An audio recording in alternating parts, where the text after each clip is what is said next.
Big பாஸ்ல சொல்லுவாங்கல்ல, ஓடவும் முடியாது ஒளியவும் முடியாது அப்படின்வாங்கல்ல. அந்த மாதிரி பார்த்தீங்கன்னா இப்போ வந்து ஓடிடி ஆடியன்ஸ் இருக்காங்கல்ல, வீட்டில் படம் பார்க்குறவங்க, அவங்க வந்து ஓடவும் முடியாது ஒளியவும் முடியாதுங்கிற மாதிரி கிட்டாங்க. ஓடிடியில் என்ன ஆக போகுதுன்னு தெரில. தியேட்டரில் ஓடாத சில படங்கள் வந்து ஓடிடியில் ஓடும். அந்த மாதிரி ஒரு எதிர்பார்ப்பில் இது கொடுத்துருக்காங்களான்னு தெரியல. ஆனால் வந்து இதுல என்ன கூத்து அப்படின்னா, அதாவது வந்து படம் வர்றதும் தெரியாம போறதும் தெரியாம போட்டிருந்தா, அதாவது வந்து யாரும் ட்ரோல் பண்ண போறது இல்லை. மறுபடியும் ஒரு மாசத்துக்கு முன்னாடி படம் ரிலீஸ் ஆன போது பயங்கரமா ட்ரோல் பண்ணாங்க. இப்போ மறுபடியும் ஓடிடியில் ரிலீஸ் பண்றதுக்கு தனியா ஸ்பெஷல் ப்ரோமோலாம் எடுத்திருக்காங்க. கமல் தான் அந்த படத்தினுடைய நாயகன். தக் லைஃப்ங்கிற பேர் வந்து வைக்கும்போது கமலுக்காண்டி வச்ச பேர் தான் அது. இப்ப கமல் வந்து தக்குன்னு எங்க வந்து சிம்பு நம்மளை மாட்டி கொடுத்துருவாரோ அப்படின்னு பயந்துட்டு சிம்பு பக்கம் பாக்குறாரு. சிம்பு வந்து கமலை ஒரு வாட்டி பாக்குறாரு. உடனே வந்து கமலுக்கு சிம்பு வந்து வேற வழி இல்லாம ஆல்ரெடி சொல்லிட்டாங்க போல, அப்பா தம்பி நான் வந்து மூத்த நடிகன், என்னை கொஞ்சம் காப்பாத்து, தக்கு நான் தான் சொல்லிடு அப்படின்னு சொல்லியிருப்பாங்கன்னு நினைக்கிறேன். சிம்பு வந்து அதில் கேமரா பார்த்தீங்கன்னா அப்படியே பேன் பண்ணி அப்படியே கொண்டு வராங்க கமலோட கண்ணுக்கு. கமல் வந்து அந்த கடைசி ஷாட் நம்ம படத்தில் தக் லைஃப்ல பார்த்தீங்கன்னா கூலிங் கிளாஸோட அந்த நாற்று பிடிக்கிட்டு அப்படி தமார்னு எந்திரிப்பாரு, கூலிங் கிளாஸ் போட்டுப்பாரு. பார்த்தீங்கன்னா அப்படியே வந்து நடந்து போவார் வயல் காட்டில், விண்வெளி நாயகா அப்படின்னு பாட்டு போடுவாங்களா, அதே மாதிரி பார்த்தீங்கன்னா இப்போ கேமரா அப்படியே பேன் பண்ணி கமலுக்கு அப்படியே க்ளோஸ் வருது. கமல் வந்து கண்ணாடியை கீழே இறக்குறாரு. கீழே ஏன் இறக்குறாருன்னா, ட்ரால் சம்மந்தப்பட்ட வீடியோக்களுக்கு வந்து காப்பி ரைட்ஸ் கொடுக்குறாங்க, ஸ்ட்ரைக் அடிக்கிறாங்க, அந்த வீடியோ எடுக்க சொல்லி மிரட்டுறாங்க அப்படிங்கிற மாதிரியான பத்திரிகைகள் கேட்டதுக்கு வந்து விஜய் சேதுபதி நான் மன்னிப்பு கேட்டுக்கிறாங்களா அப்படின்னு சொல்லிட்டு இல்லையா. ப்ரொமோஷன்ஸ்லாம் வரும்போது இந்த படத்தை ஓட விடக்கூடாது அப்படிங்கிற ஒரு டார்கெட்லேயே நிறைய விஷயங்கள் பண்ணுறாங்க. இப்போ ஒரு காலத்தில் இது உண்மையா பொய்யான்னு இருந்த போக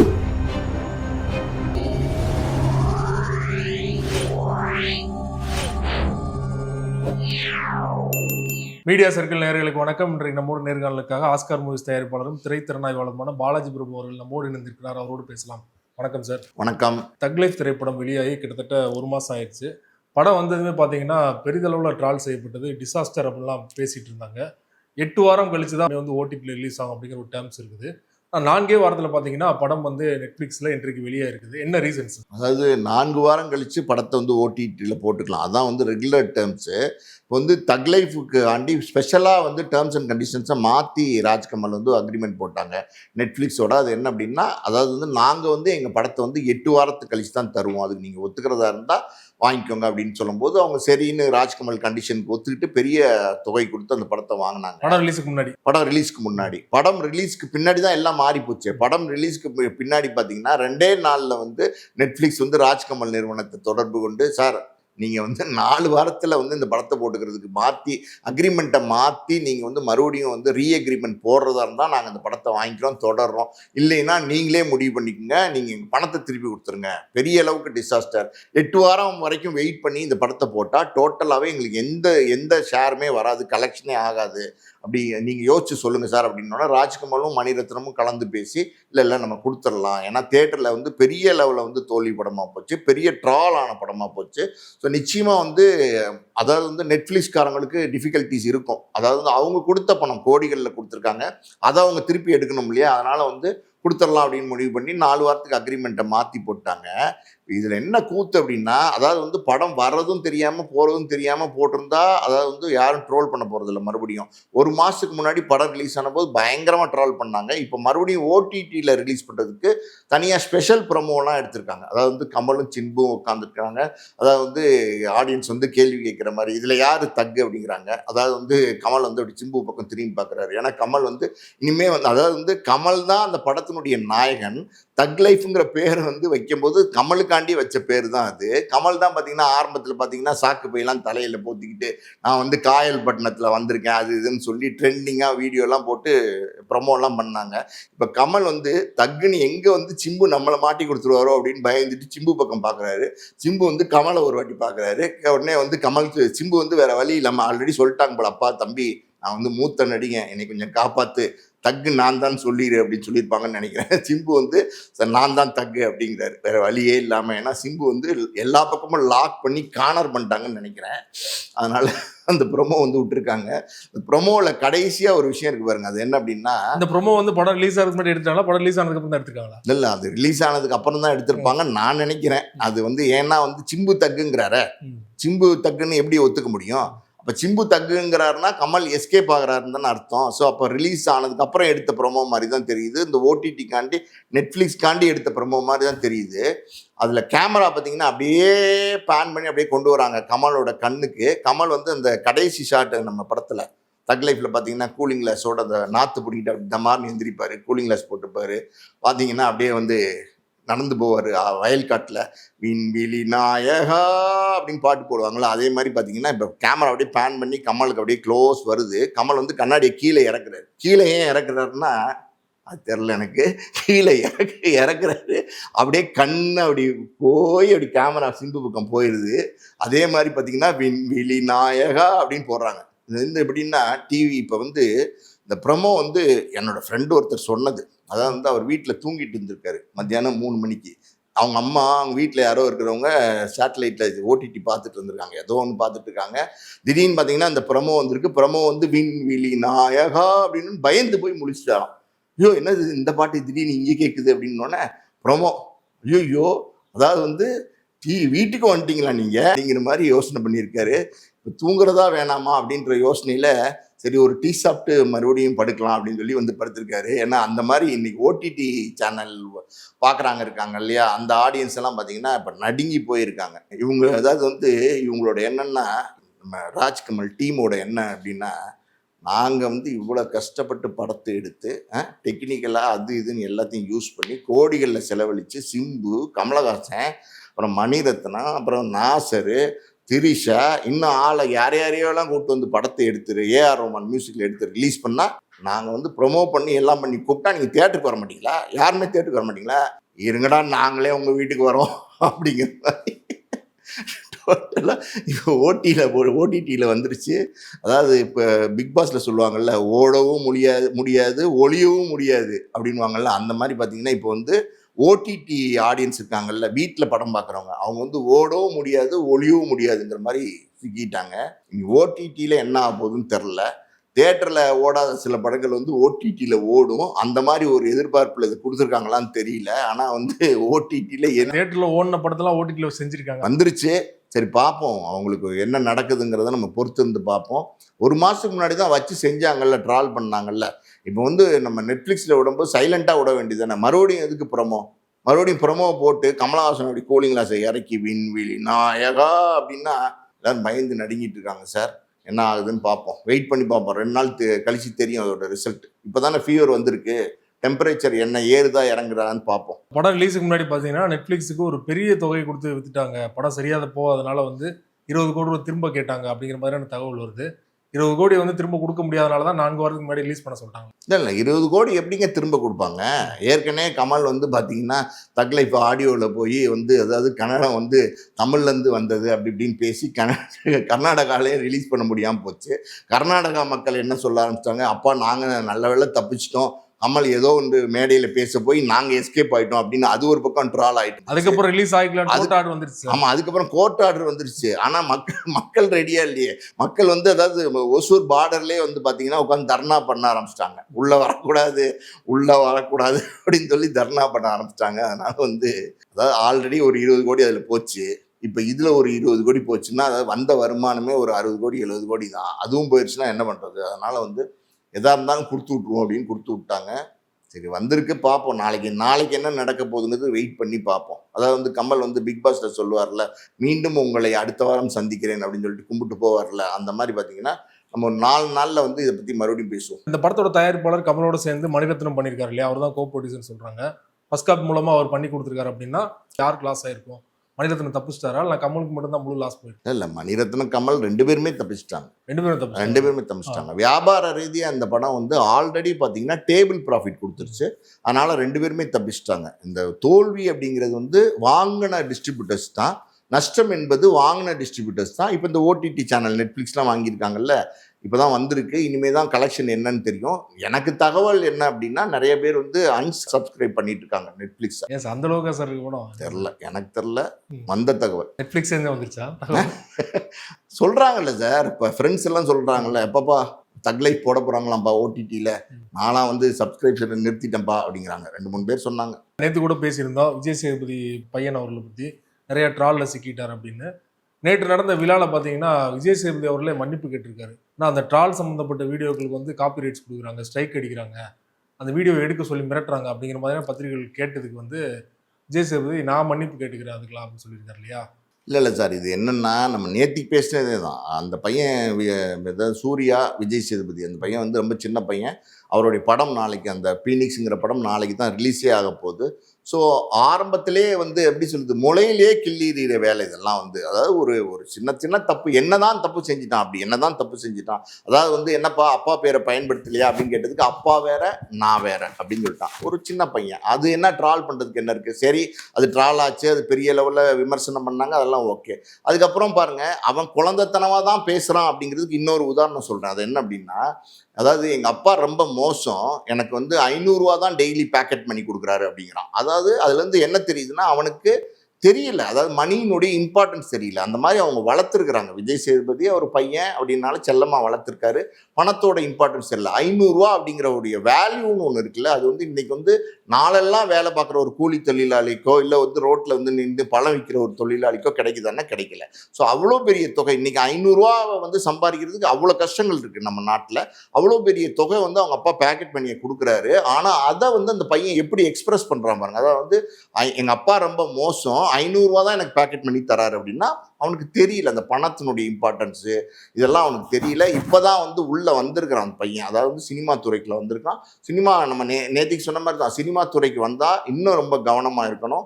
ஸோ அடுத்தடுத்து சில விஷயங்கள், அதாவது வந்து சூயிங்கம் போட்டுட்டு அந்த ஆடியோ வெளியீட்டில் வந்து இப்போ பிரஸ்காரவங்களோட பேசுனது வச்சது எல்லாமே ட்ரால் ஆகிட்டு இருக்கு.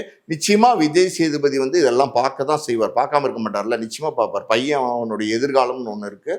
அப்படி இருக்கும்போது விஜய் சேதுபதி வந்து நிச்சயமாக பையனுக்கு அட்வைஸ் பண்ணுவார். இனிமே இது வரைக்கும் பண்ணாமல் இருந்திருக்காரு, ஏன்னு தெரில. நியாயமாக பார்த்தா விஜய் சேதுபதி இந்த சினிமா துறைக்கு அந்த பையன் வரும்போது பல அட்வைஸ்கள் சொல்லியிருக்கணும். சொல்லியிருப்பாரோ என்னமோ தெரியல. வீடியோலே சொல்லியிருக்காரு, ஒரு வீடியோ வந்து பக்கத்தில் பையன் இருக்கான், பார்த்து பண்ணடா இனிமேல் அப்படின்னு சொல்லியிருக்காரு. ஆமாம், அதான் சொல்கிறேன். அதாவது வந்து பையனுக்கு நிச்சயமாக விஜய் சேதுபதி இந்த அட்வைஸ் பண்ணியிருப்பாரு. ஒருவேளை அட்வைஸ் பண்ணலைன்னா கூட இப்போ இன்னைக்கு இருக்கிற சூழ்நிலையை புரிஞ்சுக்கிட்டு விஜய் சேதுபதி நிச்சயமாக வந்து பையனுக்கு அட்வைஸ் பண்ணுவார். ஸோ அந்த மேடையிலே பார்த்தீங்கன்னா அவர் என்ன சொல்லியிருக்காருன்னா, சில வீடியோஸ் வந்து ஸ்ட்ரைக் அடிக்க பார்க்குறாங்க, அதாவது காப்பிரைட்ஸ் பண்ண பார்க்குறாங்க அப்படிங்கிற மாதிரி பத்திரிகையாளர் கேட்குறதுக்கு அவர் வந்து சொல்லியிருக்காரு, அப்படி ஒன்றும் நாங்கள் பண்ணலை, அப்படி ஏதாவது தெரியாமல் நடந்திருந்தால் நான் மன்னிப்பு கேட்டுக்கிறேன் அப்படின்னு பகிரங்கமாகவே மேடையில் பேசுகிறார். காரணம் என்னென்னா, தெரியாமல் தவறுகள் ஒன்று நடந்துருச்சுன்னா மன்னிப்பு கேட்டுட்டாருன்னா நம்ம அந்த மேட்டர் அதோட விட்டுறணும். ஸோ இப்போ அதை வந்து அதுக்கு மேலே வளர்த்துட்டு போகக்கூடாது. இந்த இடத்துல நீங்கள் பார்த்தீங்கன்னா, இன்னைக்கு சோஷியல் மீடியா அப்படின்னு ஒன்று வந்ததுக்கப்புறம் பொதுவாகவே வந்து ஒருத்தரை டார்கெட் பண்ணால் டோட்டலாகவே டார்கெட் பண்ண ஆரம்பிக்கிறாங்க. 1 பாயிண்ட் டார்கெட்னு சொல்லுவாங்களா, அந்த மாதிரி டார்கெட் பண்ண ஆரம்பிக்கிறாங்க. இப்போ விஜய் சேதுபதி பையனே எடுத்துங்களேன், ஆரம்பத்தில் சில வந்து ட்ராலு விமர்சனங்கள்லாம் இருந்துச்சு. இப்போ நாளைக்கு இந்த படம் ரிலீஸ் ஆக போகுது. நியாயமாக பார்த்தா ஒரு சின்ன பையன் நடிக்கிற படம். அதாவது நான் ஒரு விஜய் சேதுபதி பையன் பண்ணுறது சரின்னு எந்த இடத்துலையுமே நான் சொல்லலை, புரியுதா உங்களுக்கு? ஆனால் அந்த பையன் 23 வயசு 24 வயசில் உள்ள மெச்சூரிட்டியில் செய்கிற விஷயங்களை வந்து நம்ம தான் வந்து சரி பண்ணணும், அதாவது வந்து திருத்தணும். சின்ன பையன் தப்பு செஞ்சால் என்ன செய்யணும், செய்யக்கூடாதுன்னு சொல்லி நம்ம தான் வந்து திருத்தணும். அது அவங்க அப்பா செய்வார், அவங்க அம்மா செய்வாங்க. அப்படி இல்லைன்னா நம்மளுடைய விமர்சனங்கள்லாம் நிச்சயமாக அந்த பையன் பார்ப்பான், அவங்க அப்பா பார்ப்பாரு.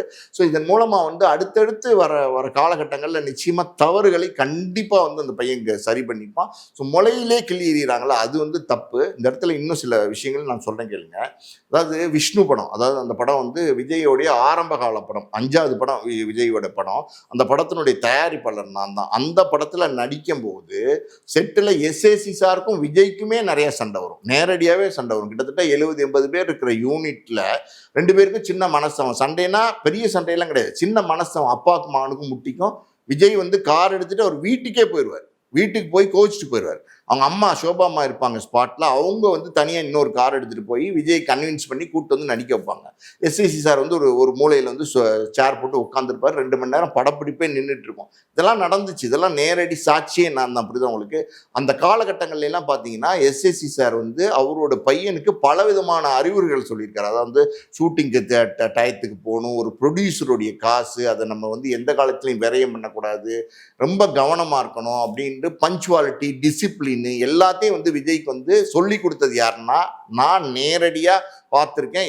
சந்திரசேகர் சார் வந்து குழந்தை மாதிரி விஜய்க்கு பாடம் எடுப்பார். காரணம் என்னன்னா, அன்னைக்கு விஜய்க்கு வந்து ஒரு 19, 20 வயசு, 22 வயசு தான் அன்னைக்கு.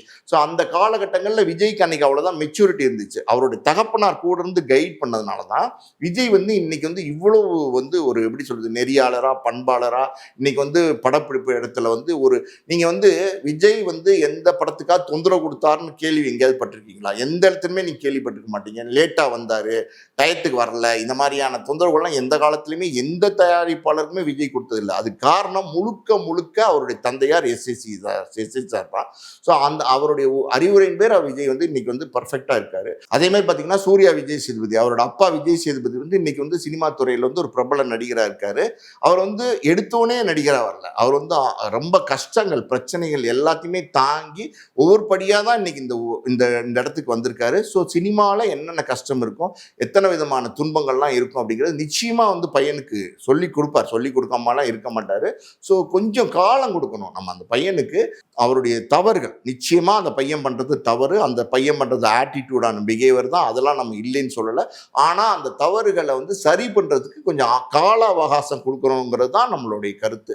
இந்த இடத்துல நம்ம ஒரு விஷயம் சொல்லணும். இந்த சோஷியல் மீடியா ஒருத்தரை டார்கெட் பண்ணி பேச ஆரம்பிச்சாங்கன்னா தொடர்ந்து டார்கெட் பண்றாங்க அப்படிங்கிறதுக்கு சில விஷயங்கள் நம்ம உதாரணம் சொன்னா தெரியும். இப்போ தனுஷே பார்த்தீங்கன்னா சமீபத்தில் இந்த குபேர ஆடியோ வெளியீட்டில் அவர் என்ன சொல்லியிருந்தாரு, அதாவது வந்து என்னை வந்து பல விதத்தில் வந்து டார்கெட் பண்றாங்க அப்படின்னு சொல்லியிருந்தாரு. அதாவது தனுஷ் எல்லாம் பார்த்தீங்கன்னா இன்னைக்கு ஒரு வளர்ந்த நடிகர், இன்னைக்கு வந்து இனிமே ஒரு வளர போறது இல்லை, வளர்ந்த ஒரு நடிகராக இருக்கவருக்கே பார்த்தீங்கன்னா இந்த மாதிரியான பிரச்சனைகள் இருக்குன்னு அவரே வந்து ஒரு மேடையில், ஆடியோ மேடையில் வெளிப்படுத்துறாரு. வெளிப்படையாகவே வெளிப்படுத்துறாரு. அவர் என்ன சொல்றாரு, ஒரு செங்கலை கூட அசைக்க முடியாது அப்படிங்கிற. அவர் சொல்ற வசனம் வேணா வீர வசனமா இருக்கலாம், ஆனால் அவருக்கும் அந்த தொந்தரவுகள் இருக்கிறதுனால தான் அதை பற்றின வெளிப்பாடை வந்து, அதை பற்றின குமுறலை வந்து ஒரு மேடையில் வந்து அவர் வெளிப்படுத்துறாரு.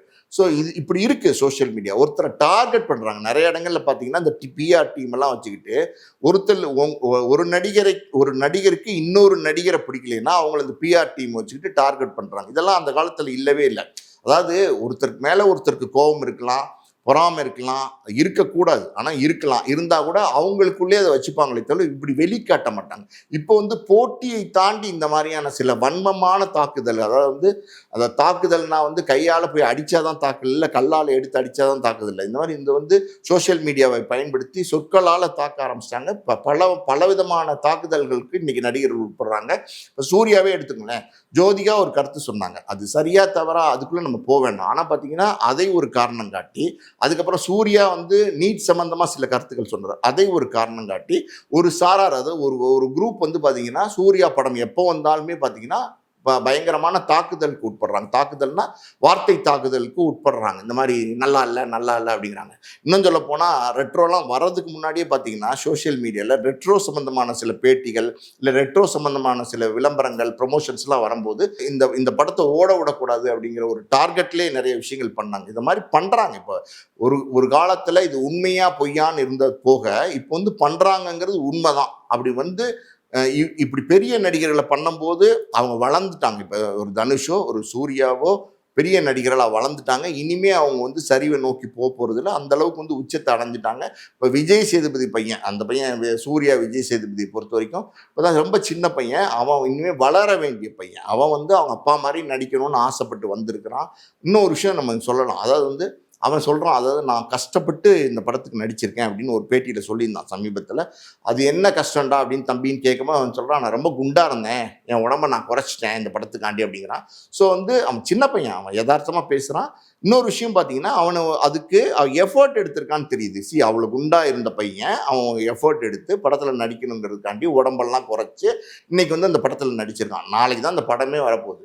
படம் நல்லா இருந்தால் விமர்சனம் பண்ணுங்க, படம் நல்லா இல்லைன்னாலும் அதை பற்றி விமர்சனம் பண்ணுங்க. ஆனால் வந்து தனி மனித தாக்குதல், அதாவது வந்து அந்த பையனை ஒரு டாப்பிக்காக எடுத்து வச்சுட்டு இன்னைக்கு சூர்யா விஜய் சேதுபதி இப்படிப்பட்டவரா, அதாவது வந்து பெரிய ஆட்டிடியூடான பிஹேவியர் உள்ளவரா, திமிரு பிடிச்சவரா, பணத்திமிரா, அவர் நடந்துக்கிற விதம்லாம் சரியில்லை அப்படிங்கிறதெல்லாம் வந்து சில நேரங்களில் மறுபடியும் சொல்கிறேன், சில நேரங்களில் அந்த பையனுடைய நடவடிக்கைகள் பார்க்குறவங்களுக்கு அப்படி தோன்ற மாதிரி தான் நடந்துக்கிறாரு, அதில் எந்த மாற்றமும் கிடையாது. ஆனால் அதை ஒரு சப்ஜெக்டாக எடுத்து வச்சுட்டு சின்ன பையனை இந்த அளவுக்கு வந்து தாக்க வேண்டிய அவசியம் இல்லைங்கிறது என்னுடைய. சோசியல் மீடியா பொறுத்த வரைக்கும் ஸ்டார் நடிகர் இருந்தாலும் சரி, சின்ன பையனா இருந்தாலும் சரி, இல்லை யாரையாவது வந்து கையில் எடுத்துட்டாங்கன்னா அவங்கள வந்து டார்கெட் பண்ணுறாங்க. ஒன்றுமே இல்லை, இந்த கூமாப்பட்டி வாங்க, கூமாப்பட்டிக்கு வாங்க, தண்ணி சர்பத் மாதிரி இருக்கும் அப்படின்னு போடுறாரு.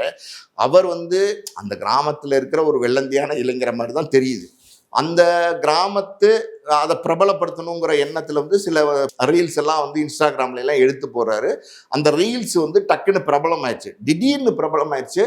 எல்லா சோசியல் மீடியாவும் இன்னைக்கு வந்து கூமாப்பட்டியில தான் இருக்கு. அதுதான் உண்மை. அப்படி இருக்கும்போது அவரை பற்றின நிறைய விஷயங்களை எடுத்து போட்டுட்ருங்க. அதெல்லாம் நல்ல விஷயம் தான், தப்புன்னு சொல்லலாம். ஆனால் பாருங்கள், இன்னும் கொஞ்ச நாள் கழித்து பாருங்கள், அவரை பற்றின தவறான விமர்சனங்கள்லாம் சோஷியல் மீடியாவில் வர ஆரம்பிச்சிடும். ஏன் இப்போவே பார்த்தீங்கன்னா சில வீடியோஸ் நான் பார்த்தேன். அதாவது வந்து அந்த கூமாப்பட்டியை பற்றி பேசுகிறவர் பார்த்தீங்கன்னா அவர் ஒரு சங்கி, அது இதெல்லாம் நிறையா வந்து பேசுகிறாங்க சோஷியல் மீடியாவில். ஸோ இதெல்லாம் தேவையில்லை. அது ஏதோ ஒரு கிராமத்து பையன், ஏதோ ஒரு பிஏவோ என்னமோ படித்த ஒரு பையன், ஏதோ ஒரு வேலை கிடைக்காத ஒரு விரக்தியில் அந்த கிராமத்தில் சுற்றிட்டு இருக்கான். அவன் ஒரு வீடியோ போடுறான், அது பெருசாக கிளிக் ஆயிடுச்சு. அதோடு அதை விட்டுட்டு அடுத்து அவன் மேலே தாக்குதல் நடவடிக்கை பண்ணுறாங்க பார்த்தீங்கன்னா, அது தவிர அது வேண்டாம்னு நினைக்கிறேன். ரொம்ப நன்றி சார். அந்த வாரம் தொடர்பாக பல்வேறு விஷயங்கள் என்னோட பகிர்ந்து கொண்டீங்க. மிக்க நன்றி. நன்றி.